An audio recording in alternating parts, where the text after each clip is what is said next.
Hi నమస్తే welcome to my media నేను మీ KVR. ఆంధ్రప్రదేశ్లో రాజకీయం వేడెక్కింది. మేమంతా సిద్ధం సభల పేరుతో వైఎస్ జగన్మోహన్ రెడ్డి ప్రచారాన్ని ఉధృతంగా చేస్తున్నారు. మరోవైపు ఒకే రోజు రెండు మాస్టర్ స్ట్రోక్స్ తగిలినట్టయింది చంద్రబాబు నాయుడుకి. టిప్పర్ డ్రైవర్లకు వాహన మిత్రులకు తీసుకువస్తామని చెప్పిన హామీ ఒకటి, అంటే మేనిఫెస్టో ప్రకటించకుండానే రెండు హామీలు ఇవ్వడం సంచలనంగా మారింది. వీటి గురించి మనతో మాట్లాడడానికి రాజకీయ, సామాజిక, ఆర్థిక విశ్లేషకులు సిఏ నాగార్జున రెడ్డి గారు ఉన్నారు. వారిని అడిగి తెలుసుకునే ప్రయత్నం చేద్దాం. నమస్తే సార్. నమస్తే. నమస్తే, చెప్పు సార్. వైఎస్ జగన్మోహన్ రెడ్డి మేమంతా సిద్ధం సభల్లో ఈరోజు చాలా అంటే రెండు కీలక ప్రకటనలు చేశారు. వాటికి సంబంధించి వినేమంటారు, ఏమంటారు సార్? ప్రతిపక్షాలు వాషౌట్ అయినట్టేనా? పక్షాలు వాషౌట్ అవుతారా లేదా అన్నటువంటిది జూన్ 4వ తారీఖున తెలుస్తుంది. Okay. But most probably washout అవుతారు. ఓకే. ప్రధానమైనటువంటి కారణాలు ఏంటంటే అనవసరంగా వాలంటీర్లు అనేటువంటి వ్యవస్థలో ఏళ్ళు కాళ్ళు పెట్టి ఏదో చేయాలనుకున్నారు. ఏదో మన తెలుగులో సమాజం చెప్తారు చూసారు, తనపై తను ఇచ్చుకున్నాడని. అట్టయిన మాట ఇది ఏముందంటే ఇది తేనె తుట్టుని కదిలించాడు అనవసరంగా. వాలంటీర్లు అనేటువంటి వాళ్ళు వాలంటీర్ వ్యవస్థ బాగానే ఉందని చెప్పి యునైటెడ్ నేషన్స్ వాళ్ళు ఒప్పుకున్నారు, మోడీ గారు ప్రశంసించారు, నీతి ఆయోగ్ వాళ్ళు ఒప్పుకున్నారు, కేరళ అలా ఉండేటువంటి చీఫ్ మినిస్టర్ ఒప్పుకున్నాడు, ఆదిత్యనాథ్ గారు టీమ్స్ని పంపించాడు.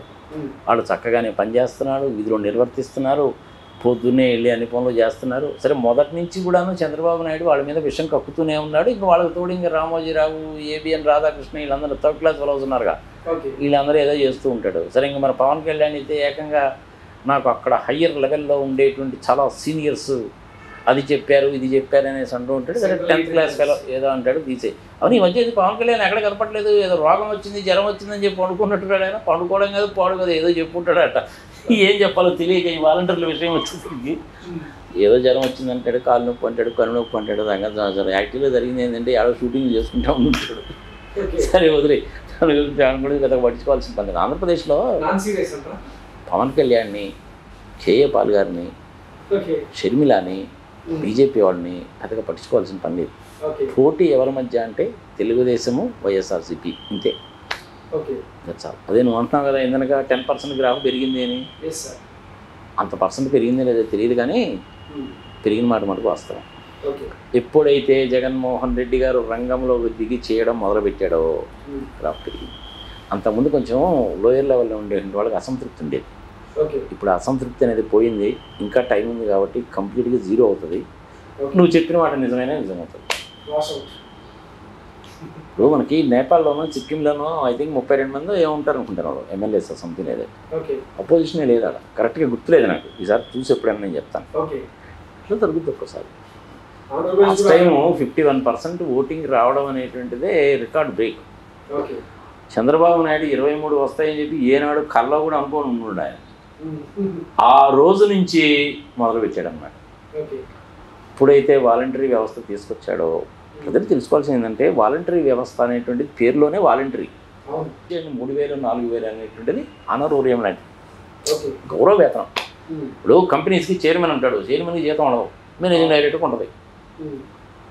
అదొక హోదా, ఎంతో కొంత ఇవ్వాలి. కాబట్టి చైర్మన్ గారు బోర్డు మీటింగ్స్కి వాటికి యాన్యువల్ జనరల్ మీటింగ్స్కి వస్తుంటాడు కాబట్టి కవర్లో పెట్టి ఇస్తారు కంపెనీని బట్టి. అది 5000, జనరల్గా 5000 ఎవరనుకో 50,000 నుంచి మొదలవుతుంది. ట్రావెలింగ్ ఎక్స్పెన్సెస్ అది ఇస్తారు. ఈ వాలంటరీ వ్యవస్థ అనేటువంటిది కూడా అట్లాంటిదే. ప్రతి 50 ఏళ్ళకి ఒకడు ఏం పనులు చేయాలని శుభ్రంగా నిర్దేశించారు. ప్రజలు కూడా హ్యాపీగా ఉన్నారు, వాళ్ళు కూడా హ్యాపీగానే ఉన్నారు. మాకు జీతాలు పెంచమని చెప్పి వాళ్ళు అడిగింది లేదు. ఆ వాలంటరీ వ్యవస్థలో ఏమవుతుందంటే, ఆ ఊళ్ళల్లో ఉండేటువంటి ప్రతి ఒక్కరికి 2 ఎకరాలు 3 ఎకరాలు పొలం ఉంటుంది. వాడు పొలం పనులు చేసుకుంటాడు. చిన్న చిన్న ఇవి ఉంటాయి, కొంతమందికి డిటిపి సెంటర్లు కూడా ఉన్నాయి. అలాంటి వాళ్ళు అనమాట వీళ్ళందరూ. వీడికి 5000 ఏంటంటే బోనస్ కింద లెక్క. నెల మొత్తం మీద వాడికి ఎన్ని రోజులు పని ఉంటుంది? ఒక్క వారం రోజుల కంటే పని ఎక్కువ ఉండదు. అంతే కదా. 65 లక్షల మంది పెన్షనర్లు, 10 మంది లారీ డ్రైవర్లు. అదే చంద్రబాబు నాయుడు చెప్పాడు కదా టిప్పర్ డ్రైవర్ అని, వాళ్ళు మొత్తం కలిపి 75 లక్షలు. ఈ 75 లక్షల మందిని ఇది ఎఫెక్ట్ చేస్తుందా లేదా? అందులో ఈ 75 లక్షల మంది కూడా ఓటు హక్కు ఉన్నాడు. అందులో 75% పోలింగ్ జరిగింది అంటే 56,25,000 మంది మొత్తం వైఎస్ఆర్సీపీకి ఓట్లు వేసారనుకో, వాషౌట్ అని చెప్పి నువ్వు చెప్పిన పదమే కరెక్ట్. సో వై నాట్ 175 అనే లక్ష్యానికి చాలా దగ్గరగా ఉందంటారు. అనవసరంగా ఆ వ్యవస్థను గెలుపుకొని వాళ్ళ పని వాళ్ళు చేస్తున్నారు. వీళ్ళు ఏం చేశారంటే ఎలక్షన్ కమిషన్ కూడా రాంగ్ ఇన్ఫర్మేషన్ ఇచ్చారు. లేకపోతే ఎలక్షన్ కమిషన్ వాళ్ళని కూడా మనం బ్లేమ్ చేయాల్సిన పని లేదు. వాళ్ళు ఆ రకమైన డెసిషన్ తీసుకోరు. వీళ్ళు ఏం చెప్పారంటే ఈ వాలంటరీ వ్యవస్థ అనేటువంటిది దిక్కుమాలిన వ్యవస్థ, జనరల్ స్టేట్మెంట్. వీళ్ళు మాదర్ చేతి పనులు చాలా చేస్తారు. మధ్యాహ్నం పూట వెళ్ళి తలుపులు కొడతారు. వీలైతే కనుక ఆడవాళ్ళకి సంబంధించిన ఇన్ఫర్మేషన్ షేర్ చేసుకొని వాళ్ళందరినీ కూడాను అది చేస్తారు, ఇది చేస్తారు. రేపులు జరిగినా మనం ఆశ్చర్యపడాల్సిన పని లేదండి. ఒకవేళ జరిగినా కానీ మేనేజ్ చేసేస్తారు, వాళ్ళని చంపేస్తారు కూడాను. వాళ్ళకి పెన్షన్ ఇవ్వాల్సింది 4,000 కనుక అయితే వీడు ఒక 500 రూపాయలు జేబులో పెట్టుకొని 3,500 ఏం చెప్తారు. ఇలాంటివన్నీ చాలా చెప్పారు ఎలక్షన్ కమిషన్కి. వాళ్ళకి వెరిఫై చేసుకునేంత టైం లేదు. అందుకని వాళ్ళు ఏం చేశారంటే ఆ రకమైన డైరెక్షన్స్ ఇచ్చారు. ఇప్పుడు ప్రతిపక్షాల ప్రెజర్ కూడా ఉండొచ్చు. ఎందుకంటే మీరు మరి ఏం చేయట్లేదండి మోడీ గారు. పోయినసారి మీరు ఆ చిలకలూరుపేట సభలోకి వచ్చినప్పుడు కూడాను మీ ఎంపీ సీట్ల గురించి చెప్పించుకున్నారని చంద్రబాబు నాయుడు ఏం అనలేదండి. జగన్మోహన్ రెడ్డి తిట్టలేదండి. కనీసం ఇదిగో ఈ పనిలో ఉన్న ఏదైనా ఒకటి చేయండి సార్, కొంచెం కనుక ఇస్తే ఇదిగా ఉంటుంది. వాళ్ళు వాలంటీర్లు అంతా వెళ్ళి మీరు ఓటు వేయాల్సిందే, వేయకపోతే కనుక మీకు ఇట్లాంటివన్నీ కూడా రావు అని చెప్పి ప్రచారం చేసుకుంటామండి మేము. మీరు ఆ డైరెక్షన్ ఇవ్వండి, సంగతి సమాచారాన్ని ఏదో రిక్వెస్ట్ చేసినట్టున్నారు. రాంగ్ ఇన్ఫర్మేషన్ ఇవ్వడం మూలకంగా ఎలక్షన్ కమిషన్ వాళ్ళు ఆ పని చేశారు. లేకపోతే వాళ్ళు ఆ పని చేయరు. ఇప్పుడు టైం లేదు కాబట్టి వాళ్ళు చేశారు. అది దానికి వీళ్ళు ఏం చెప్తారంటే గవర్నమెంట్ దగ్గర డబ్బులు లేక డిలే చేయడానికి కోసం చేశారండి అంటారు. ఇన్ని 58 నెలల నుంచి చేసిన వాళ్ళు ఈ 2 నెలలు ప్రత్యేకించి ఎలక్షన్ టైంలో అలాంటి పని చేస్తారా? మ్యాటర్ ఆఫ్ కామన్ సెన్స్ కదా, ఎందుకు చేస్తారు? అందుకనే నువ్వు ఎప్పుడైనా సరే ఏంటంటే అబద్ధం ఆడేటప్పుడు ఒళ్ళు దగ్గర పెట్టుకొని జాగ్రత్తగా అబద్ధం ఆడాలి. నువ్వు నిజం చెప్పాలంటే స్ట్రేట్ అవే చెప్పేయచ్చు. అబద్ధం చెప్పేటప్పుడు ఆలోచించగా చెప్పాలి. బుర్ర తక్కువ ఉన్నాడు క్లైంట్లు. వీళ్ళకి ఎందుకంటే ఓడిపోతారన్న సంగతి తెలుసు. ఏదో ఒకటి చేసేయాలని చెప్పి ఇదిగో తప్పుడు పని చేశారు. దాని మూలంగా నష్టం ఎవరికి జరిగింది అంటే వాళ్ళకే జరిగింది. చెప్పే కదా నేను 56,25,000 మంది. అది ఏంటి 75% పోలింగ్ అనుకుంటే ఉన్న ఓటర్స్లో దెబ్బ ఎవరికి అవుతుంది? ఈ సంగతి ఎప్పుడైతే పవన్ కళ్యాణ్ తెలుసుకున్నాడో ఇమ్మీడియట్గా జ్వరం వచ్చింది, తలనొప్పి వచ్చింది, సంఘ సమాచారం అని చెప్పి హైదరాబాద్ వచ్చేసాడు. అది కూడా ప్రచారంలోకి పోతే లేదా? చంద్రబాబు నాయుడు గారు దాన్ని కవర్ చేసుకోవడానికి నానా తిప్పలు పడుతున్నాడు. ఇప్పుడు ఇస్తున్న హామీలు ఎలా ఉన్నాయంటే వాలంటీర్ వ్యవస్థను రద్దు చేయము, కొనసాగిస్తాము, జీతం 5,000 కాదు 50,000 పెంచుతామని చెప్పి దిగ్మాల హామీ ఇస్తున్నాడు. ఓవరాల్ గా ఈ మ్యాటర్ ఆఫ్ మ్యానిపులేషన్ వల్ల నిజంగా ఆయన 50,000 ఇస్తానని చెప్పాడా? నేనైతే ఏం లేదు అన్నాడు సార్, స్టేట్మెంట్ ఉంది. ఇంకొక మాట కూడా చెప్తున్నాం, వాలంటీర్స్ కూడా అపీల్ చేస్తున్నాం. వాలంటీర్ వ్యవస్థకు మనం వ్యతిరేకం కాదు. ఇంజనీర్లుగా చేసిన వాళ్ళు వాలంటీర్లుగా ఉన్నారు. వాళ్ళకందరికి నేను విజ్ఞప్తి చేసేది, మీరు బయట రండి.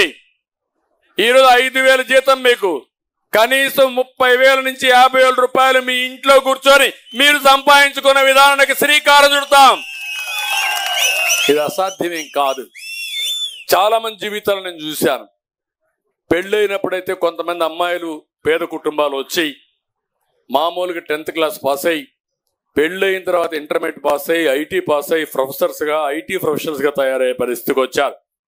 ఆ విషయమే నేను చెప్పాను. స్కిల్ డెవలప్మెంట్ చేసి మీ జీవితాల్లో మెరుగుపరిచి స్కిల్స్ ద్వారా మెరుగైన జీవితాలు ఇచ్చే బాధ్యత నాది.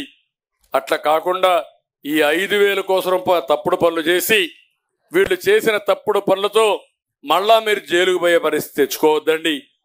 మీరందరూ కూడా నిర్మోహమాటంగా ఉండండి. మీకు అండగా నేనుంటా. ఉద్యోగాలు తీయం, ఇంకా అవసరమైతే మెరుగైన ఉద్యోగాలు ఇస్తాం.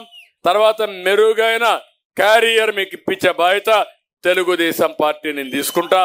అరే ఇప్పుడున్నటువంటి దానికి 10 లక్షలు అప్పు అయిపోయింది, అదైపోయింది, ఇదైపోయింది, శ్రీలంకలో అయిపోయింది, పాకిస్తాన్లో అయిపోయింది అని చెప్పి ఒకవైపు చెప్తూ 5,000 రూపాయలు వాలంటీర్స్ ఇస్తేనే అప్పుడు పాలైపోయిందని చెప్పి అంటాను. 50,000 ఇస్తే ఇంకేం పరిస్థితి ఏంటి? బుర్ర తలకాయలో ఉందా, మోకాల్లో ఉందా? ఆలోచించదా? 40 years ఇండస్ట్రీ ఎకనామిక్స్ చదువుకున్నాను, ఆ మాత్రం క్యాలిక్యులేషన్ తెలియదా నీకు? నీకు తెలియకపోతే నీ పార్టీలో పనిచేసే వాళ్ళు కొంతమంది ఉన్నారు, వాళ్ళని అడగపోయావా? జీవీ రెడ్డిని ఒక ఆయన వస్తుంటాడు, చూసావా ఎప్పుడన్నా? ఓకే టీవీలో వస్తుంటాడు చూసావా, ఎస్ సార్ ఈ 10 లక్షల కోట్లు అప్పని అదే ఇదని సంఘ సమాధానం చెప్తున్నాడు. ఆయన అడిగినా చెప్పేవాడుగా. ఈ మ్యానిపులేషన్ వల్ల 31 మంది వృద్ధులు అంటే అమాయకులు ప్రాణాలు వదిలాల్సిన పరిస్థితి సార్ వరదెబ్బలు వీటి కారణంగా జరుగుతాయి. గట్టిగా స్టేట్మెంట్ కూడా ఇచ్చారు. గట్టిగా కనుక అందులో జగన్మోహన్ రెడ్డి 31 మంది చచ్చిపోయారు అని కనుక ఆయన కనుక పబ్లిక్ మీటింగ్లో కనుక చెప్పాడంటే అది అథెంటిక్ ఫిగర్ చెప్పారు నాయుడుపేట బహిరంగ సభలో ఈరోజు. మరి ఇప్పుడు ఇమీడియట్గా చంద్రబాబు నాయుడు గారు మరి హేళనగా ఎగతాళిగా మాట్లాడడం మొదలు పెడతారు. మా భార్య గారు భువనేశ్వరి గారు చెక్కులు పంపిణీ చేసింది, మరి భారతి గారు కూడా చేస్తారేమో అంటాడేమో. భారతి గారు ఇట్లాంటి పనులన్నీ చేయడు. జగన్మోహన్ రెడ్డి అస్సలు ఎంటర్ కానియడు. నోరు తెలిసి ఒక మాట కూడా మాట్లాడి బయటికి రావడం అనేది చాలా ఎక్కువ. ఎప్పుడన్నా ఇది ఉగాది సంక్రాంతి అయినప్పుడు సంఘ సంవత్సరం కానీ ఆమె ఇట్లాంటి పిచ్చి పనులు చేయదు. ఏదైనా సరే జగన్మోహన్ రెడ్డి చూసుకుంటాడు. జరుగుతున్నాయంటే ఒకే ఒక లోపం ఏంటంటే అంతా జగన్మోహన్ రెడ్డి మీదనే పెడుతున్నారు. ఫోకస్ అంతా పని కూడా జగన్మోహన్ రెడ్డి చేయాలంటారు. ఆయన వెళ్ళాలి, ఆయన మీటింగ్లు పెట్టాలి, ఎక్కడ మీటింగ్ పెట్టాలో ఆయనే డిసైడ్ చేయాలి. సంగతి సమాచారం మొత్తం ఆయనే చేయాలంటే ఎమ్మెల్యేలు ఎమ్మెల్సీలు ఏం చేస్తున్నట్టు వాళ్ళ రెస్పాన్సిబిలిటీ తీసుకోరా. Very sorry to say this. 80% లోకల్గా ఉన్నటువంటి వ్యక్తి నువ్వు రెస్పాన్సిబిలిటీ తీసుకొని 20% వరకు జగన్మోహన్ రెడ్డి అంటే న్యాయము ధర్మము అంతా ఆయన నెత్తి మీద పెడితే ఎన్ని ఊళ్ళని తిరుగుతాడు, ఎన్ని కాన్స్టిట్యూన్సీలను తిరుగుతాడు, ఎట్లా చేస్తాడు. అక్కడ సెక్రటేరియట్లో పనులు చూసుకోవాలి. ఎలక్షన్ కమిషన్ చేతిలోకి వ్యవస్థ అంతా పోతుంది. వాళ్ళు ఏదైనా క్వరీస్ రైజ్ చేస్తే సమాధానం చెప్పుకోవాలి. 175 కాన్స్టిట్యున్సీలో మీ ఎమ్మెల్యేలకు బదులు కూడా ఆయనే చెప్పాలి. ఎట్ట కుదిరితే చెప్పి అని ఒక్క మనిషి ఇన్ని పనులు చేయగలరా? ఇదొక్కటి నాకు కొంచెం లోపంగా కనపడుతుంది. దయచేసి అర్థించుకోవాలి. 31 మంది చనిపోయారు ఆయన చెప్పాడంటే చాలా దారుణమైన విషయం. వాళ్ళు 4వ తారీఖుగా ఈ 3 రోజుల్లోనే 31 మంది చనిపోయారు.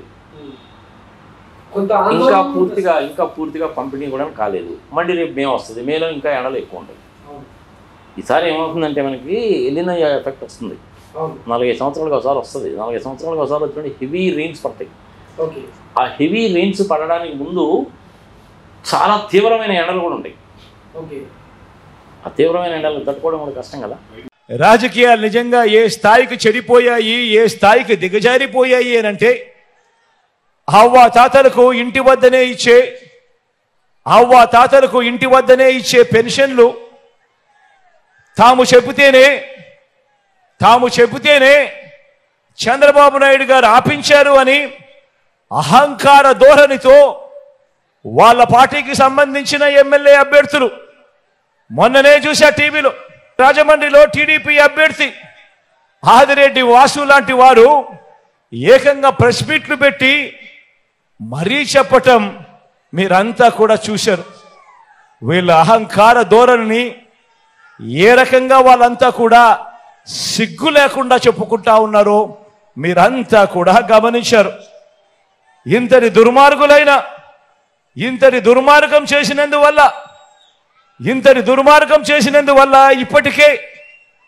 ఇప్పటికే గత కొద్ది రోజులుగానే నిన్న ఈరోజు ఈ మధ్యకాలంలోనే ఏకంగా 31 మంది అవ్వాతాతలు పెన్షన్లు అందుకునే పరిస్థితిలో అందుకోలేక నడచలేక అవస్థ పడలేక ఏకంగా 31 మంది ప్రాణాలు విడిచిన పరిస్థితులు కేవలం ఈ 2 రోజుల్లో 31 మందిని చంపిన ఈ చంద్రబాబు నాయుడు గారిని హంతకుడు అందామా, లేకపోతే అంతకన్నా దారుణమైన పదమేదైనా ఉంది అని అంటే అదందామా అని చెప్పి ఆలోచన చేయమని కోరుతా ఉన్నాం. శివరాజకీయం చేస్తున్నదేమో సార్. మాట్లాడితే ప్రభుత్వం మీద వైఎస్ జగన్మోహన్ రెడ్డి మీద గత కొంతకాలంగా చూస్తున్నాం కదా.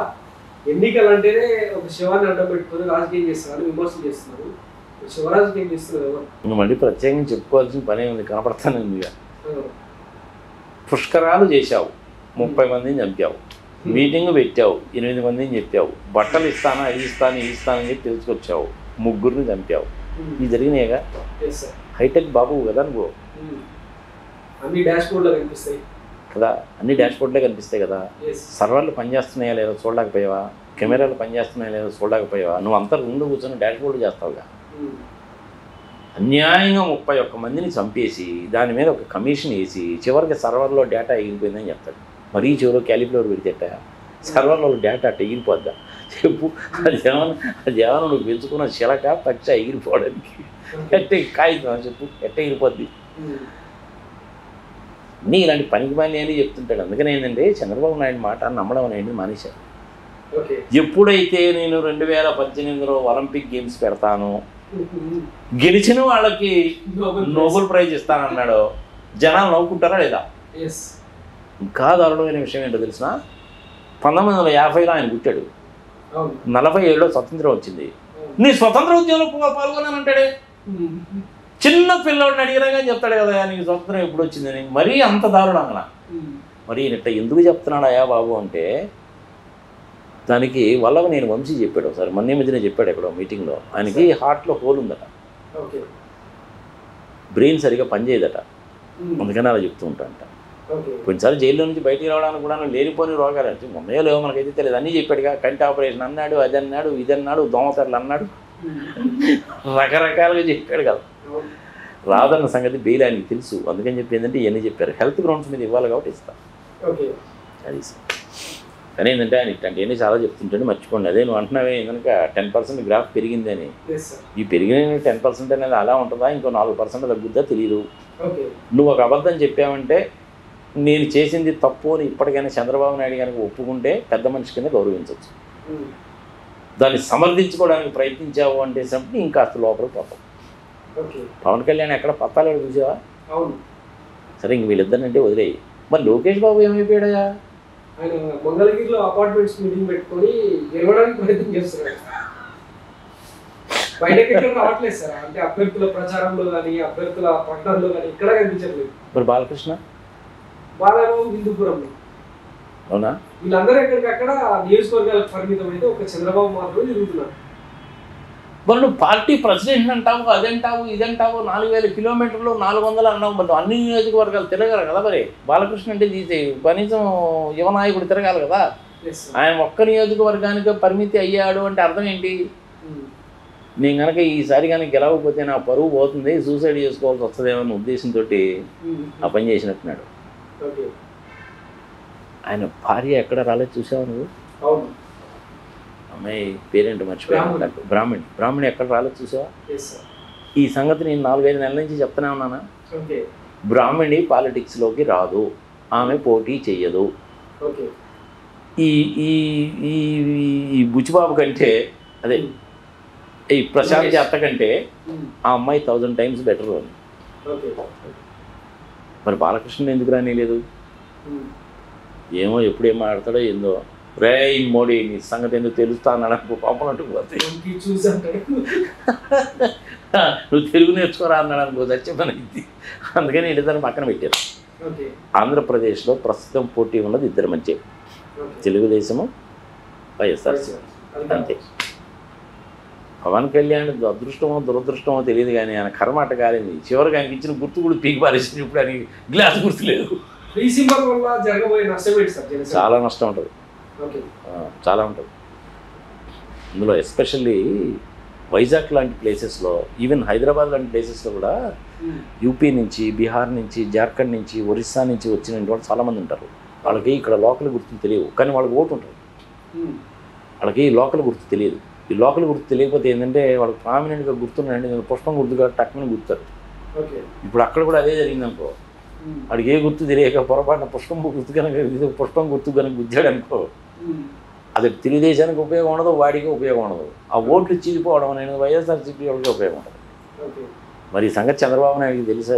తెలియదా అంటే 100% తెలుసు. ఆయన కూడా ఆశలు వదులుకున్నాడు. Let me tell you very frankly, అందుకే ఆయన కూడా ఆశలు వదులుకున్నాడు. పెన్షన్లు ఈ వాలంటీర్ వ్యవస్థకు అంశానికి వస్తే, వైఎస్ జగన్మోహన్ రెడ్డి గారు ఇవాళ సంచలన ప్రకటన చేశారు. వాలంటీర్ వ్యవస్థను కొనసాగిస్తూ తొలి సంతకం దాని మీదనే పెడతారు అని. సాధ్యాసాధ్యాలు ఎలా ఉంటాయి సార్? అంటే వాళ్ళని ఎవరు గవర్నమెంట్ ఎంప్లాయీస్ గుర్తించే వీలు ఏమైనా ఉందా?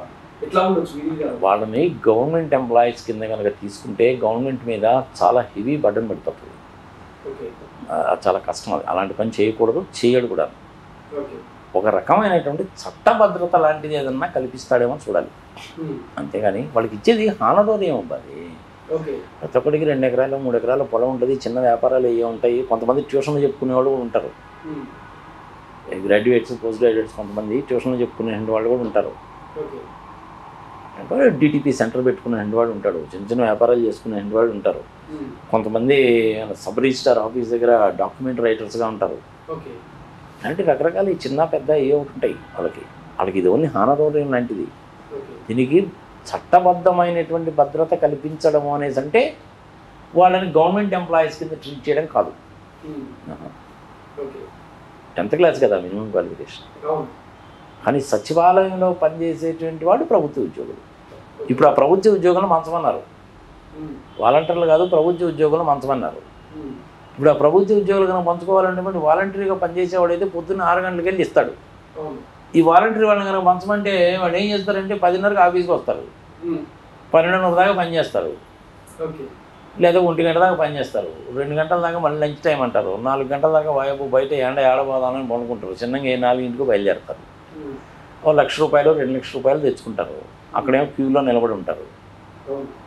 కొంతమందికి ఇస్తారు, ఇవాళ డబ్బులు అయిపోయినాయి రేపు రండి అంటారు. జనాలకు ఇబ్బంది అయినా కదా.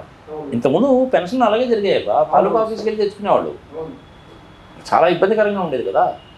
మరి ఆ ఇబ్బందులన్నీ తీసేయడానికి కోసం అని చెప్పి ఆ పనిని వాలంటీర్లకు అప్పచెప్పారు. చక్కగా 58 నెలల నుంచి చక్కగా జరుగుతుంది. ఇప్పుడు అనవసరంగా దాన్ని డిస్టర్బ్ చేయడం ఎందుకు? చంద్రబాబు నాయుడు గారు ఆయన జీవితంలో చేసినటువంటిది one of the biggest blunders. ఇంతకుముందు ఓన్లీ 3-4 బ్లండర్సే ఉండేవి. వెన్నుపోటు పొడిచి పదవి లాగేసుకోవడం, ప్రత్యేక హోదాని వదులుకోవడం, అమరావతిని నెత్తినెత్తుకోవడం, ఇలాంటి తప్పులు మాత్రమే ఉండేవి. ఇప్పుడు ఇది పెద్ద తప్పు అన్నమాట. ఇది తేనె చుట్టం కలిగించినట్టే కదా. 58 నెలలుగా లేని వ్యవహారం ఈ రోజు ప్రహసనంగా మారిందంటే వాలంటీర్ వ్యవస్థ ఎంత బలంగా నిర్మితం. అసలు వీళ్ళు వెళ్ళి చెప్పినంత మాత్రాన వాళ్ళు తెలుగుదేశం పార్టీ కొను పవన్ కళ్యాణ్కి ఓటేస్తారా? ప్రజలు చాలా తెలివిగలవాళ్ళబ్బా, డోంట్ అండర్ ఎస్టిమేట్. ప్రజలు చాలా తెలివిగలవాళ్ళు అని 2 సార్లు ఆంధ్రప్రదేశ్లో క్లియర్గా ప్రూవ్ చేశారు. జగన్మోహన్ రెడ్డి యువకుడు జైల్లో నుంచి బయటకు వచ్చాడు, ఏం జరుగుతుందో ఏంటో, మళ్ళీ ఈయన ఏమన్నా లోపల పోతాడేమో, ఎట్లా ఉంటుందో పరిస్థితి, ఈయనకు 40 years ఇండస్ట్రీ ఏదో చెప్తున్నాడు కదా, ఒక్కసారికి వేద్దామని వేశారు. నిలబెట్టుకోవడం చేతగాల, నీ పాడుగా నువ్వు పోరా బాబు అని చెప్పి పంపించేశారు. 23తో కూర్చోబెట్టేశాడు. పోనీ అంతటితో ఊరుకున్నాడా? ఈసారి నేను ఎమ్మెల్యే అయ్యి ముఖ్యమంత్రి అయితేనే అసెంబ్లీలో అడుగు పెడతానని చెప్పి నిన్న చెప్తివి, ఇవాళేమో అసెంబ్లీలో అడుగు పెట్టి నీ మాట మీద నమ్మకం ఏడుంటుంది నువ్వు పోలా. ఇంక పవన్ కళ్యాణ్ గురించి పెద్దగా నువ్వు అడగబాక తీసి. ఇది 4వ బిగ్గెస్ట్ మిస్టేక్. ఇది తప్పు ఎలక్షన్ కమిషన్ వాళ్ళదని కూడా నేను అన్నాను, వీళ్ళదే తప్పు. దాన్ని ఇప్పుడు సమర్థించుకోవడానికి నానా తిప్పలు పడుతున్నారు. దాంతో ఏమైంది, ఇంకా 4 అబద్ధాలు చెప్పాల్సి వస్తున్నారు. గవర్నమెంట్ దగ్గర డబ్బులు లేవు అందుకని చెప్పి వీళ్ళు ఇది చేశారు అది చేశారు. అసలు మేము ఎక్కడ ఇచ్చాం కంప్లైంట్, మేము ఆ విధంగానే చెప్పలేదు. అవతల 31 మంది చచ్చిపోయారని చెప్పి ముఖ్యమంత్రి హోదాలో ఉండే మనిషి పబ్లిక్గా చెప్పాడు అనేసి అంటే అథెంటిక్ ఫిగర్ అది. దాని ప్రూఫ్ అడుగుతారు రేపు ఎలక్షన్ కమిషన్ వాళ్ళు కూడా. తెలిసిన మీ విధంగా మీటింగ్లో చెప్పారు, దీనికి ప్రూఫ్ ఏదైనా అడిగితే చూపించాలి కదా ప్రూఫ్. మరి శుభ్రంగా వాళ్ళ ఫోటోలు తీసుకొని వాళ్ళ ఏజ్ వాళ్ళ ఆధార్ కార్డు అన్నీ చూసుకొని ఆ చనిపోయిన ప్రదేశం చుట్టుపక్కల వీడియోలు తీసి పెడతారు. కాదు ఫేక్ కామెంట్, ఇన్ఫర్మేషన్ లేకుండా చేయడం. అది మన జగన్మోహన్ రెడ్డి అంటే జగన్మోహన్ రెడ్డి ఆయన పవన్ కళ్యాణే అయింది. 40,000 మంది ఆడవాళ్ళు మిస్ అయిపోయారని దిక్కుమాలి న్యూస్ చెప్పినట్టు చెప్పడానికి కాదు కదా. మరి నిన్ను ముడ్డు మీద తంతాను, ఒంగో పెడతాను, పేగులు లాగుతాను, పేకలకు వస్తాను, ఎవడరా మనల్ని ఆపేది? ఎవడు ఆపాడు? ఆయన ఎవడు ఆపడా? ఆయన జ్వరం వచ్చిందని చెప్పి పడుకున్నాడు. అది కూడా అబద్ధమే అయి ఉంటుంది. జ్వరం వచ్చిందని పడుకోవడం కాదు, పాడు కాదు. ఆ కాల్ షీట్లు ఇచ్చుంటాడు. వాళ్ళు ప్రొడ్యూసర్లు ఏందా నీ సంగతి, నిన్ను ముంచుకొని నిన్ను నమ్ముకొని మేము పంపనట్టు పోయేటట్టున్నాం, నువ్వు వాళ్ళు గెలిచేది లేదు సచ్చేది లేదు, నీకున్న గ్లాస్ సింబల్ కూడా డామ్ అన్నది, నువ్వు గెలుస్తావో లేదో కానీ అనవసరం మా కొంపలు ముంచుతున్నావా, ₹3 వడ్డీకి తీసుకొచ్చి వడ్డీలకి అట్లాగా చస్తున్నావు సమయం అంటే లేదు, షూటింగ్కి వెళ్ళడానికి వెళ్ళి ఉంటాడు అంతేగాని మళ్ళీ అది ఎక్కడ బయటకు వస్తుందని చెప్పి ఎవరికి చెప్పడు, పత్రికా ఉండి కూడా రాని. సార్ గత అంటే కొంతకాలంగా 2 నెలల రాజకీయం పూర్తిగా మారిపోయినట్టుగా అనిపిస్తుంది. డిసెంబర్ వరకు కూటమి ఎడ్జ్ ఉందని కొన్ని విశ్లేషణలు విన్నాం. వైసీపీ మీద వ్యతిరేకత పచ్చ మీడియాలో పచ్చ పేపర్లో వచ్చిందో తెలియదు కానీ సిద్ధం సభల తర్వాత ఈ రోజు వరకు తీసుకుంటే కంప్లీట్గా అంటే పొలిటికల్ చేంజ్ కావడానికి రీజన్స్ ఏంటంటారు? నేను కూడాను ఇచ్చాపురం దగ్గర నుంచి అనంతపూర్ వరకు నాకున్న సర్కిల్స్లో చిన్న చిన్న వ్యాపారాలు పెట్టుకునేవాడిని. ఆర్టీసీలో డ్రైవర్స్ని, కండక్టర్స్ని, ఎలక్ట్రిక్ లైన్ మ్యాన్స్ని, పోస్ట్ ఆఫీస్లో పనిచేసేవాడిని, చాలామందిని అడిగాను. యూనివర్సిటీస్లో ప్రొఫెసర్స్గా లెక్చరర్స్గా పనిచేసేవాడిని, హైదరాబాద్లో సాఫ్ట్వేర్ కంపెనీస్లో పనిచేసిన వాళ్ళని చాలామందిని అడిగాను నేను. ఏందా ఎట్లుంటుంది, ఏంటి మీ పరిస్థితి, ఏంటి మీ ఉద్దేశం ఏంటి, సంగతి సమాచారం అని అడిగితే ఒక ప్రజలకు అర్థమయ్యేటట్టుగా నాకు చెప్పాలి అంటే 10 మందిని అడిగితే ఏంది సార్ మీరు మమ్మల్ని అడుగుతారు, మీకు తెలియదు ఏముందండి, గెలుస్తాడు సార్ గ్యారెంటీ. ఇంకొక ఇద్దరిలో ఒక అతను ఇంకా టైం ఉంది కదా సార్, అన్డిసైడెడ్ ఓటర్స్. ఇంకొక అతను ఎవరు వస్తే మనకు ఒరిగేది ఏముంటుంది సార్, కొద్దిగా కొన్ని దుంపదకి అదేందా మనకు ఒరిగేది ఏముంటుంది అంటాము, నీకేం బెనిఫిట్స్ రావడం లేదా, పథకాలు మనకు వచ్చిన మాట వాస్తవం లేండి సార్. ఎవరు వాళ్ళు? హైదరాబాద్లో సాఫ్ట్వేర్ కంపెనీలో పనిచేసేవాళ్ళు. నీకేమే నువ్వు ₹1,00,000 జీతం వస్తుంది కదా, నీకు సాఫ్ట్వేర్ కంపెనీలో పనిచేస్తున్నావు కదా, మీ వాళ్ళకు కూడా ఏమైనా బెనిఫిట్ వచ్చిందా అంటే వచ్చిన మాట వాస్తవం వచ్చిందంట. ఆ విధంగా చెప్పారే కానీ జగన్మోహన్ రెడ్డిని గద్దె దింపాల్సింది, భూమిలో పాతేయాల్సిందేనని నాకెవరు చెప్పాలి. Let me tell you very frankly. అందుకని ఏంటంటే అనవసరంగా ఊరుకోకుండా ఏదో మన తెలుగులో సమాజం చెప్తారు సార్, తన పోయి తన్నించుకున్నట్టు అయింది. ఇప్పుడు దాన్ని కవర్ చేసుకోవడానికి ఒక అబద్ధం చెప్పాలా, ఆ అబద్ధాన్ని కవర్ చేసుకోవడానికి ఇంకో 10 అబద్ధాలు చెప్పాలా. నీకు పుణ్యకాలం కాస్త ఈ అబద్ధాన్ని కవర్ చేసుకోవడం సరిపోతుంది. అసలు నువ్వు వాస్తవాలు ఎప్పుడు చెప్తావు, నువ్వు జనాలు ఏమని అడుగుతావు చెప్పు. నేను మొదటి నుంచి చెప్తున్నానా, పవన్ కళ్యాణ్ అనేటువంటి ఎప్పుడు ఎక్కడ ఉంటాడో తెలియదయా అని. ఇలాంటి టైంలో నాకు జ్వరం వచ్చిందని చెప్పి అనుకుంటాడు. ఆయనేమో 74 ఏళ్ళ ముసలాయన, ఆయనేమో రోడ్డుకి తిరుగుతున్నాడు. ఈయనకు ఆ మాత్రం బాధ్యత ఉండదా?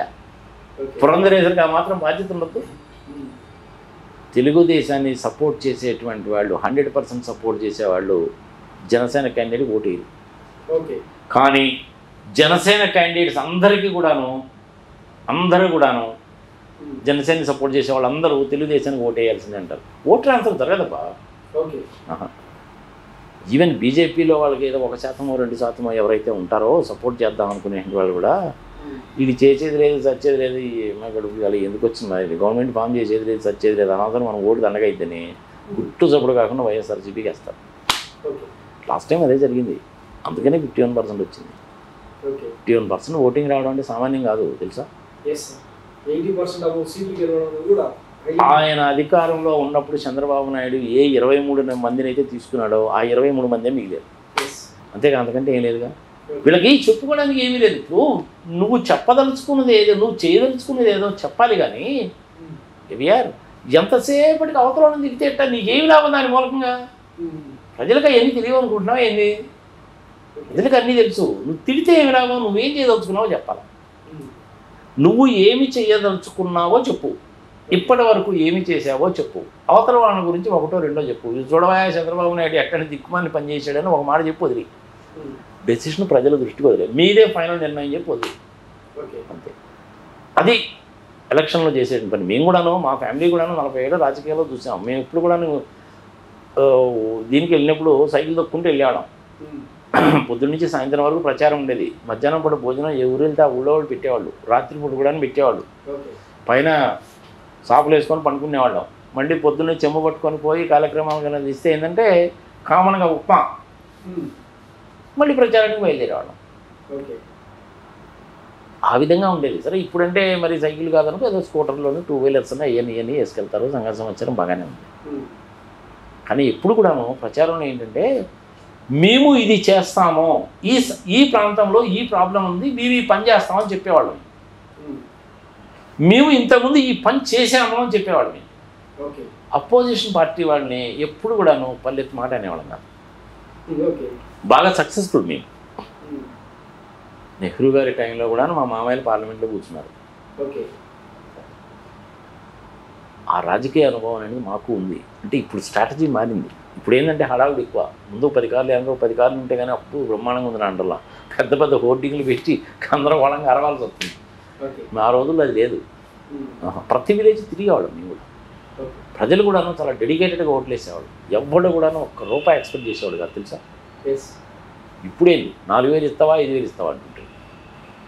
వాళ్ళే చెప్తున్నారు ఆ ప్రజలే, ఏందా ఇద్దరి దగ్గర డబ్బు తీసుకోవడం అన్యాయం కదా అంటే, ఈ లక్ష్మీదేవి ఇంటికి వస్తే వద్దంటే అట సార్. అదేందా ఆయన వద్దని చెప్పపోయేవాడు ఎన్నిసార్లు వద్దని చెప్పేది మీరు భలేవాళ్ళేనండి వద్దని కానీ చెప్పానంటే అవతల వాళ్ళకి ఓటేస్తున్నానని చెప్పి అనవసరం లేనిపోని ఇబ్బందులు పెడతారు సార్ పంట తగలబెట్టినా తగలబెడతారు సార్ మీకేం సార్ అలాగే చెప్తారు మీరు రాత్రిపూట వచ్చేవాడు గట్టిగా ఆయన కొడితే చచ్చి ఊరుకుంటాం జనాలు చెప్పిన మాట అది వాళ్ళ అనుభవంతోటిగా చెప్తారు మరి నన్నే బెదిరించిన వాళ్ళు చాలామంది ఉన్నారు నేను వీడియోలు చేసి వాస్తవాలు చెప్పి కొంచెం వైఎస్ఆర్సీపీ తరఫున మాట్లాడానని చెప్పి నన్నే బెదిరించిన వాళ్ళు ఉన్నారు మామూలు బెదిరింపులు కూడా కాదు అది చాలా దారుణంగా బెదిరించిన సందర్భాలు కూడా ఉన్నాయి నేను ఈ ప్యాంట్ వేసుకున్నాను ఈ షర్ట్ వేసుకున్నాను నా కారు నెంబర్ ఇది రారా నువ్వు వస్తావా నన్ను రమ్మంటావా ఫోన్ పెట్టేసేవాళ్ళు అట్లా ఉంటాయి కొంతమంది నాకే చెప్పేవాళ్ళు సార్ మీరు ఇటు కనుక మాట్లాడారంటే ఏమో చాలా కష్టం అండి ఎందుకైనా మంచిది మీరు సెక్యూరిటీ పెట్టుకోవాలండి అన్నాడు నాకెందుకు బాబు సెక్యూరిటీ నేనేమో చిన్నబాబు నా సెక్యూరిటీ క్యాబిన్ పెట్టుకోవడానికి నాకెందుకే సెక్యూరిటీ జాతస్య మరణం ధ్రువం నేను వాస్తవం చెప్పాను నచ్చినటువంటి వాడు ఉంటాడు నచ్చనటువంటి వాడు ఉంటాడు రాజకీయంలోకి వచ్చిన తర్వాత చెప్పుల దండ వేసేవాడు ఉంటాడు పూలదండ వేసేవాడు ఉంటాడు అన్నిటికీ సిద్ధపడాలి నేను చెప్పిందంటే తప్పు ఏదైనా ఉంటే చెప్పు ఆంధ్రప్రదేశ్ ప్రభుత్వం 10 లక్షల కోట్ల రూపాయలు అప్పు చేసింది అన్నది పచ్చి అబద్ధం అని నేను అంటున్నా చెయ్యలేదు అని చెప్పి నేను ప్రూవ్ చేస్తున్నా నువ్వు చెప్పిన 10 లక్షల కోట్లు కరెక్ట్ అని చెప్పి నువ్వు చెప్పు నిర్మలా సీతారామన్ గారే పార్లమెంట్లో 4,42,000 కోట్లు అని చెప్పింది మరి పురంధరేశ్వరి అదే పార్టీలో ఉన్నా 10 లక్షల కోట్లు అంటది ఏం చేయాలి అప్పుడు మోడీ గారు పురంధరేశ్వరిని పార్టీలో నుంచి పీకేసి అర్జెంటుగా 100 కోట్ల రూపాయలు పరువు నష్టం దావా వేయాలని ఎడ చెప్పావు మరి ఆ పని జరగలేదుగా అది జరగాలి అని నేను అంటున్నా నువ్వెవడో చెప్పడానికి నన్ను అంట కూటమి కలిసింది 3 పార్టీలు అభ్యర్థుల ప్రకటన కూడా చేశారు జిల్లాల వారీగా ఏదో వర్క్ షాప్ల పేరుతో ఏదో ప్రయోగం కూడా చేశారు కానీ ఎక్కడ జెండాలు కలిసిన పరిస్థితులు కనిపిస్తలేవు బీజేపీ అసలు ప్రచారం చేసుకోలేదు కూడా ఎక్కడ వీడియోస్ దొరకట్లేదు అసలు ఏం జరుగుతుంది ఆంధ్రప్రదేశ్ ఒక చంద్రబాబు తప్పిస్తే గ్రౌండ్ లెవెల్ ఎవరు కనిపించట్లేదు ఏముంది జరిగేది ఏం లేదు ఇంకో 10 రోజులు పోయిన తర్వాత చంద్రబాబు నాయుడు కూడా నీరసం వచ్చి నాకు జ్వరం వచ్చిందనో గుండె దడగా ఉందనో ఏదో వాంతులు విరోచనాలు వచ్చినాయి వడదెబ్బతో కొట్టిందనో ఆయన కూడా పండుకుంటాడు ఇంకా ఆయన పండుకున్నప్పుడు నేను చేసేది ఏముంది అని చెప్పి మన పవన్ కళ్యాణ్ గారు ఏకంగా వారాహిలోనే పండుకుంటాడు మీ ఇద్దరు పోతే ఇంక నాకేముందా బీజేపీ సంగతి నాకు ఆంధ్రప్రదేశ్లో తెలిసిందే కదా అని చెప్పి వాళ్ళు సర్దుకుంటారు అంతే ఎందుకంటే ఉండదు మొదట్లో ఉన్న ఊపు చివరిలో ఉండదు కానీ యాక్చువల్గా జరగాల్సింది ఏంటంటే చివరిలోనే ఊపు అంతా రావాలా జగన్మోహన్ రెడ్డి నిన్నమన్నాడు దాకా కూల్గా కామ్గా ఉన్నాడు ఇవన్నీ చేయడం అనేటువంటిది డిసెంబర్ నుంచే మొదలుపెట్టారు వాళ్ళు ఏం చేశారంటే డిసెంబర్ దాకా హడావుడి చేసి ఇప్పుడేమో సప్పపడ్డారు పైగా చంద్రబాబు నాయుడు అడుగుతాడు మీరు నాకు ఓటు వేయండి డబ్బులు వేయండి అడుగుతాడు అది మరీ దారుణం కదా అంటే డబ్బులు అడగకూడదని ఏం లేదు అమెరికన్ ప్రెసిడెంట్ కూడాను ఒబామా ఎలక్షన్లో నిలబడ్డప్పుడు $20 ఇవ్వమని చెప్పి ఆయన కూడా అడిగాడు అడగడం తప్పులేదు బట్ ఎలక్ట్రల్ బాండ్స్ అనేటువంటి it's big fraud not madam అది తప్పు అందుకని సుప్రీంకోర్టు వాళ్ళు ఆ జడ్జిమెంట్ ఇచ్చింది ఇప్పుడు ప్రజలు చాలామంది నాకు ఫోన్ చేసి అడుగుతున్నారు సార్ సుప్రీంకోర్టు వాళ్ళు అట్ట అన్నారు కదా సార్ ఇప్పుడు ఆ కలెక్ట్ చేసిన డబ్బులు తిరిగి ఇస్తారా అని అదేదో సుప్రీంకోర్టు చెప్తే బాగుండేదా మీరు తీసుకున్న డబ్బులు తిరిగి ఇచ్చేయండి అని చెప్పి సుప్రీంకోర్టు వాళ్ళు చెప్పాలా ఇచ్చేయమని చెప్పి నేనట్టనా చెప్తాను నేను సుప్రీంకోర్టు వాళ్ళు అదే మాట చెప్తే పోయి ఉండేది అది మోస్ట్ ప్రాబబ్లీ ఎలక్షన్ తర్వాత చేస్తారేమో సరే జరిగింది ఏదో జరిగిపోయింది మీదే మీ బ్యాంక్ అకౌంట్స్లో ఉన్నాయండి మిగిలిన మొత్తం కూడాను వాళ్ళకి ఇచ్చేయండి అంటే వాళ్ళప్పుడు ఎవరి దగ్గర తీసుకున్నారో మొత్తం లిస్ట్ ఉంది కాబట్టి ప్రపోర్షనేట్గా ఇవ్వాల్సి వస్తుంది నగా వాళ్ళు కూడా 900 కోట్లు ఇచ్చారట పోయినసారి మనం చూడలేదా టీవీ రైట్స్లో ఇన్కమ్ ట్యాక్స్ రైట్లో చూడలేదా అరవింద ఫార్మా 1500 కోట్లు చూడలే మనం మరి ఆ డబ్బులన్నీ ఇక్కడ ఇచ్చేయే 2000 రూపాయల నోటు ఎక్కడ కనపడలేదు చూసావా ఆల్రెడీ దాచేశారు లాస్ట్ 1 వీక్లో అవి బయటికి తీస్తారు అప్పుడు దాకా రావు ఫైనల్గా అంటే గత ఎన్నికల్లో ఒక ఛాన్స్ అనేది బాగా పనిచేసింది వైఎస్ జగన్మోహన్ రెడ్డికి 2014లో అనుభవం పనిచేసింది ఈసారి ఓటింగ్ ప్యాటర్న్ ఎట్లా ఉండదు పరిణామాలని చూసిన తర్వాత ఏమీ లేదన్నా ఎవరు కూడాను ఎటువంటి సందేహాలు పెట్టుకోవాల్సిన పని లేదు జగన్మోహన్ రెడ్డి మళ్ళీ అధికారంలోకి వస్తున్నాడు మోడీ గారు కూడాను మళ్ళీ అధికారంలోకి వస్తున్నాడు నేనేదో కొంచెం లైట్గా తీసుకున్నాను కానీ ఈసారి నేను కూడా సీరియస్గానే తీసుకుంటున్నాను ఆయన ప్రమాణ స్వీకారానికి నేను కూడా వెళ్తాను ఈసారి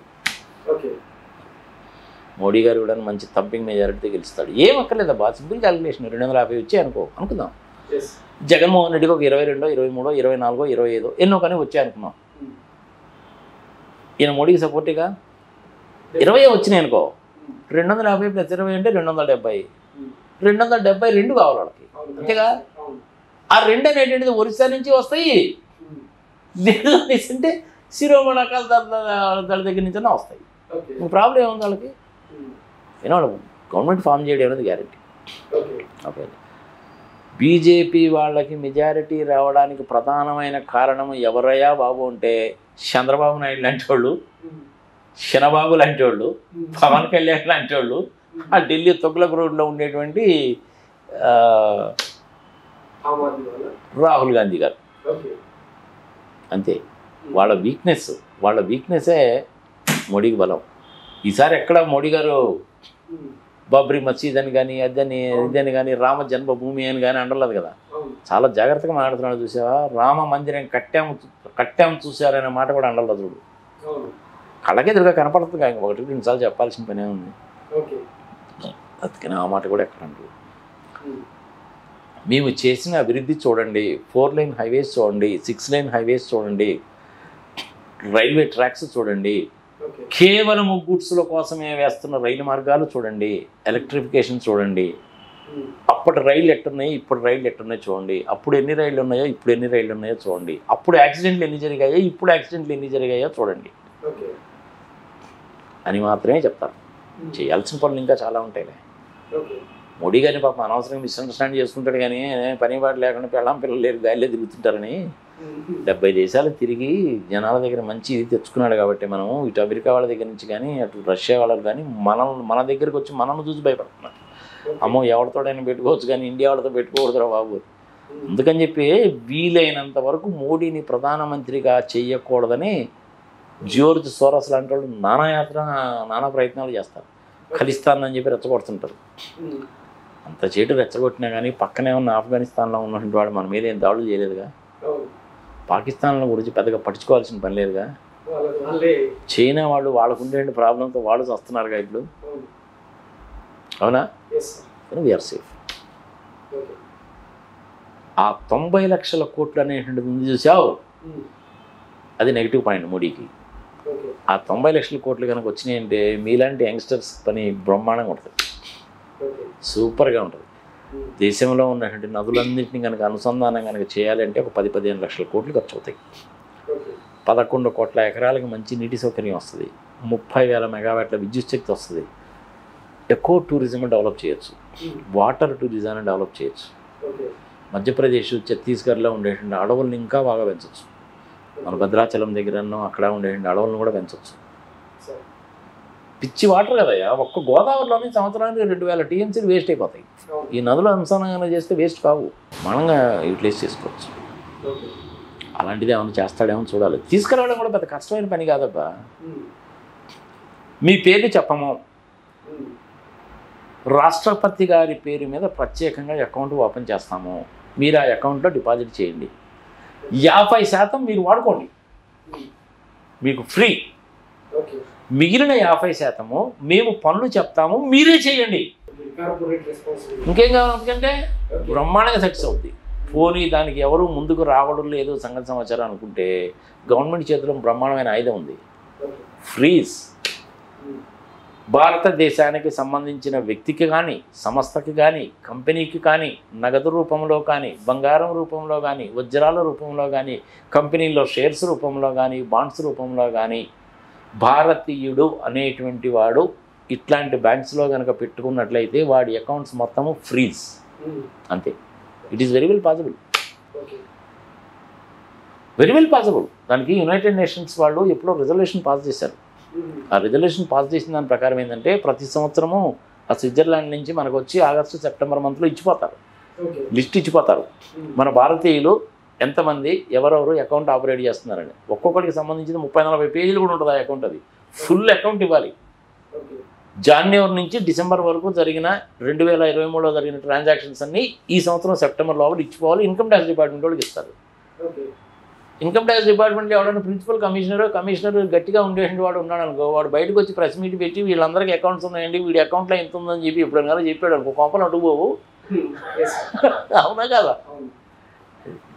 అదే ఫ్రీజ్ అని చెప్పి అనొచ్చు. That is very well possible. It's very well possible. That could be done. Right sir, ఫైనల్గా ఈ ఆంధ్రప్రదేశ్ ఎన్నికల్లో వైసీపీ విజయం క్లారిటీ వచ్చేసినట్టుంది. ఎన్ని సీట్లు కావచ్చు మారిన పరిణామాల నేపథ్యంలో? 120 సీట్లకు తగ్గకుండా వస్తాయి. Point number 1. 10% అనేటువంటిది ఎవరైతే న్యూట్రల్ ఓటర్స్ ఉన్నారో వాళ్ళల్లో 60% కనుక వైఎస్ఆర్సీపీకి వేస్తే 135 ఈజీగా వస్తాయి. 30-32 స్థానాల్లో టైట్ కాంపిటీషన్ ఉంది. ఆ టైట్ కాంపిటీషన్ మేనేజ్ చేసుకోగలిగితే ఈజీగా వస్తుంది, గెలుస్తాం. గ్లాసు పగిలిపోయింది, సింబల్ లేదు కాబట్టి ఇప్పుడు జనాల్లో కన్ఫ్యూజన్ ఎట్లా ఉండదో మనకు తెలియదు. గ్లాసు పగిలిన పక్కన ఎక్కలేదా? ఏదో చెప్తాడు, గ్లాసు పగిలిపోతేనే గ్లాసులా ఉంటేనే బాగుంటుంది, గ్లాసు కనుక పగిలిందంటే దాని పదును ఎక్కుద్ది అని. గ్లాసు పగిలితే ఏం పదును ఎక్కదు. కేజ్రీవాల్ గారి సీపర్ గుర్తుంది కదా, దాన్ని చేసుకొచ్చి ఊడి చవతలు పడేస్తారు. అంతేగాని పదును ఎక్కేది ఉండదు. పదును ఎక్కదు, పాడు పచ్చిపద్దు లెక్క. సినిమాలు చెప్పిన డైలాగులు రాజకీయంలో చెప్తే ఎట్టాయా? ఇవన్నీ కుదిరే పనే కాదు. జగన్మోహన్ రెడ్డి అధికారం మళ్ళీ మీరు చెప్పినట్టుగా 10% స్వింగ్ ఉందండి, 10% షిఫ్ట్ అయిందండి, గ్రాఫ్ పెరిగింది అన్నారు. కానీ ఇందులో మళ్ళీ మార్పులు చేర్పులు అనేవి చాలా వస్తాయి. ఇంకా ఒక విచిత్రం ఏంటో చెప్పనా, 18వ తారీఖు నుంచి కదా నామినేషన్స్, ఈ నెల ఏప్రిల్ 18 నుంచి కదా. ఈ 14 రోజుల్లో కూడాను చాలా క్యాండిడేట్స్లో చేంజెస్ జరిగినా జరగవచ్చు. పిఠాపురం నుంచి నేను పోటీ చేయడం లేదని చెప్పి పవన్ కళ్యాణ్ చెప్పినా నువ్వు ఆశ్చర్యపడాల్సిన పని లేదు. కరెక్టే. ఆ చర్చ కూడా ఉంది సార్. అంటే రాజ్యసభకు తీసుకెళ్లాలని బీజేపీ భావిస్తుందంట. ఏదో జనసేన కార్యకర్తలు జోష్ నింపడం కోసం ఆ ప్రయత్నం అనేది. కానీ అలాంటి పనులు జరిగినా జరుగుతాయి. చంద్రబాబు నాయుడు గారు ఇన్నాళ్ళు 2014లోనేమో 70,000 మెజారిటీతో గెలిచాడు. 2019లోనేమో 30,000 మెజారిటీతో గెలిచాడు. ఇన్నాళ్ళు ఎందుకు గెలుస్తున్నాడు, ఇక్కడే ఎందుకు చేస్తున్నాడు అని కొంచెం సీరియస్గా ఆలోచించారు, దృష్టి పెట్టారు. తేలిన వ్యవహారం ఏంటంటే ఫైనల్గా ఒక 30-35,000 ఓట్లు అక్కడ ఉండే వాళ్ళవి తెలంగాణ అక్కడ తమిళనాడులోనూ ఉన్నాయి, ఇక్కడ ఉన్నాయంట. తమిళనాడులో అసెంబ్లీ ఎలక్షన్లు జరిగినప్పుడు ఆంధ్రప్రదేశ్లో జరగడంలా వాళ్ళు అక్కడ బెనిఫిట్ తీసుకొని అక్కడ ఓటేస్తున్నారు. అది అయిపోయిన తర్వాత ఇక్కడ బెనిఫిట్ తీసుకొని ఇక్కడ ఓటేస్తున్నారు. ఇప్పుడు ఇది తీశారు, ఆధార్ కార్డు లింక్ చేసారు, ఇది తీశారు. నువ్వు ఆధార్ కార్డు కనుక లింక్ చేయకపోయావంటే నీకు గ్యాస్ మీద వచ్చే సబ్సిడీలు ఏవి రావు. సచ్చినట్టు నువ్వు ఆధార్ కార్డు లింక్ చేసుకోవాలా, నీ పాన్ కార్డుని ఆధార్ కార్డుకి లింక్ చేయాలా, నీ ఆధార్ కార్డుని బ్యాంక్ అకౌంట్కి లింక్ చేయాలా, నీ ఆధార్ కార్డుని మిగిలిన వాటికి లింక్ చేయాలి. ఇప్పుడు ఏమైందంటే ఆ 30,000 ఓట్లు పోయినాయిగా, మరి నీకు అంతకుముందు 30,000 ఓట్లు మెజారిటీ వచ్చినాయి. ఈ 30,000 ఓట్లు కనుక పోయినాయంటే నీకు జీరోనేగా. అందుకని చంద్రబాబు నాయుడు ఈసారి ఓడిపోవడానికి కూడా అవకాశాలు కనపడుతున్నాయి. ఇది ఒక సింపుల్ క్యాలిక్యులేషన్ చెప్తున్నాను నేను. 4,08,00,000 చిల్లర ఆంధ్రప్రదేశ్లో ఓటర్లు, 75% మినిమం పోలింగ్ జరిగినా కానీ 3,06,00,000 మంది. జగన్మోహన్ రెడ్డి గెలవడం గ్యారంటీ. తెలుగుదేశం పార్టీ వాళ్ళకి వచ్చే ఓట్లను వాళ్ళే పోగొట్టుకున్నారు. దేని మూలకంగా? వాలంటీర్లను టచ్ చేసి. ఇది ఒక్కటే కాదు, ఇంకా ముందు ఇంకా ఏం చేస్తారో తెలియదు మనకి. మరి ముందు ఇంకా ఏం చేస్తారో తెలియదు. అది అందులో పవన్ కళ్యాణ్ మళ్ళీ కూడా ఏదో వచ్చి వారాహి వాహనం ఎక్కేసి ఇది అన్యాయము, అక్రమము, అసలు వాలంటీర్లను తీసేయడం ఏంది, అసలు ప్రభుత్వ ఉద్యోగులు అందరినీ కూడా పీకి పారేయాలి, అసలు వీళ్ళు ఎవరు పని చేయట్లేదు అన్నాడు అనుకో. ఇంతే సంగతులు. 170 గెలిపేయడానికి చంద్రబాబే ప్రయత్నం చేస్తున్నాడు అని చెప్పి ఆయన సెల్ఫ్ గోల్స్ వేసుకొని ఆయనే చేసుకుంటున్నాడు. సో ఇది మైరా మీడియా ఎక్స్క్లూజివ్ ఇంటర్వ్యూ. రాజకీయ, ఆర్థిక, సామాజిక విశ్లేషకులు సిఏ నాగార్జున రెడ్డి గారు విశ్లేషణ. మొత్తం మీద రాబోయేది వైసీపీ గవర్నమెంట్. ఈ జరిగిన పరిణామాల నేపథ్యంలో ఇంకా నంబర్ పెరుగుతుండొచ్చు తప్ప తగ్గే అవకాశం లేదన్నది వారి అభిప్రాయం. Thanks for watching Myra media.